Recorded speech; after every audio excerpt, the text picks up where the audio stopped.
नमस्कार, MNS news में आपका हार्दिक स्वागत है। आइए जानते हैं दिन भर की बड़ी खबरें। सरकारी परिपत्रक को आदिवासी विकास मंडल के आला अधिकारी कर रहे हैं नजरअंदाज।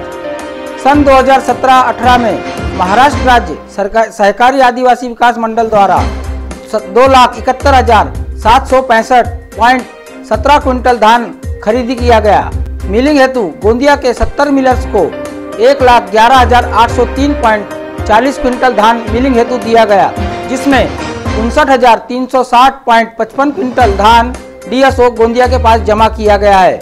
वहीं नागपुर के 3 मिलर्स ने एग्रीमेंट किया, उन्हें 6,281.20 क्विंटल धान मिलिंग हेतु दिया गया, जिसमें 2700 क्विंटल धान DSO नागपुर में जमा किया गया है। लेकिन चौंकाने वाली बात यह है कि महाराष्ट्र सरकार ने 24 नवंबर 2017 को सरकारी परिपत्रक निकालकर इसमें साफ तौर पर लिखा गया है कि जिन मिलर्स पर संस्था के माध्यम से FIR दर्ज की गई है या मिलर्स की जांच शुरू है, ऐसे मिलर्स को धान मिलिंग हेतु नहीं दिया जाएगा।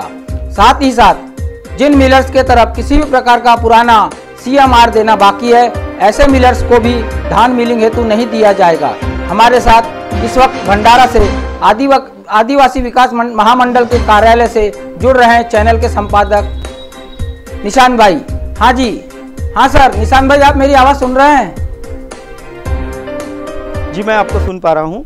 हम इस वक्त महाराष्ट्र राज्य सहकारी आदिवासी विकास महामंडल मर्यादित नासिक 2 प्रादेशिक कार्यालय साईनाथ नगर भंडारा के कार्यालय में स्थित मौजूद हैं, जहां हम इस साल मिलर्स को जो धान मिलिंग के लिए दिया गया है 16, 17 और 18 के इसमें, उस पर हम हमारी चर्चा कर रहे हैं। गोंदिया और नागपुर ज़िले को मिलाकर लगभग 70 मिलर्स जो है वो है गोंदिया के और 3 मिलर्स है नागपुर के। लगभग 73 मिलर्स को यह धान मिलिंग के लिए दिया गया है। इस वर्ष महाराष्ट्र राज्य सहकारी आदिवासी विकास महामंडल की ओर से 2,87,700.97 यह धान खरीदी किया गया है और लगभग 1,18,000 धान भरडाई के लिए दिया गया है।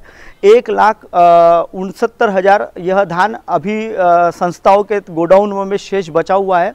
97,635.78 यह भरडाई के लिए मिलर्स के लिए दान दे दिया गया था और अभी मिलर्स की तरफ से लगभग 66,755.97 धान मिलर्स की तरफ से आया हुआ है और लगभग 62,060.55 क्विंटल यह धान DSO के तरफ जमा कर दिया गया है। लगभग इस वर्ष 4,695.42 क्विंटल धान अभी राइस मिलर्स के तरफ चावल के रूप में महाराष्ट्र राज्य आदिवासी विकास महामंडल को प्राप्त होना बाकी है।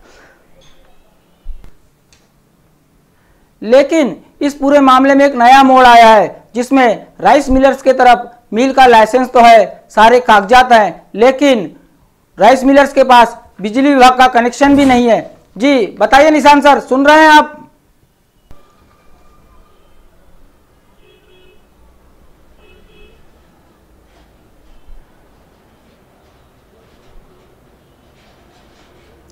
जी बिल्कुल, जैसा कि अभी हमने आदिवासी विकास महामंडल के भंडारा के साईनाथ नगर के कार्यालय में जब हमने विज़िट किया है, हमने यहीं से लगभग इस वर्ष कुछ हमारे हाथ में जो डॉक्यूमेंट हाथ लगे हैं उसमें कहा गया है कि 70 राइस मिलर्स जो है वो उसमें कुल नए भी राइस मिल्स है और पुराने भी राइस मिल्स है।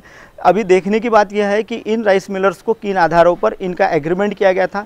अभी हमारे पास जो दस्तावेज जो हमने MSEB डिपार्टमेंट से जो बुलाए हुए हैं, उन दस्तावेजों की हम छानबीन कर रहे हैं, जिसमें देखा गया है कि अधिकतर राइस मिलर्सों के पास मिलिंग के लिए जो धान ले गए हैं उन्होंने, लेकिन उनकी राइस मिल्स में पावर सप्लाई का अभी तक के कनेक्शन वितरित नहीं हुआ है। ऐसी स्थिति में ये किस तरीके से अपना धान जो लिया हुआ इन्होंने आदिवासी विकास महामंडल से, वो कैसे लौटाएंगे, यह बहुत बड़ा एक चर्चा का विषय है। मजे की बात यह है, राइस मिलर्स पुराने हैं, चोला नया है। यह वो पुराने राइस मिलर्स ही हैं जिन्होंने करोड़ों रुपए का धान मिलिंग के लिए लिया था, लेकिन चावल का एक भी दाना आज तक सरकारी खजाने में जमा नहीं किया।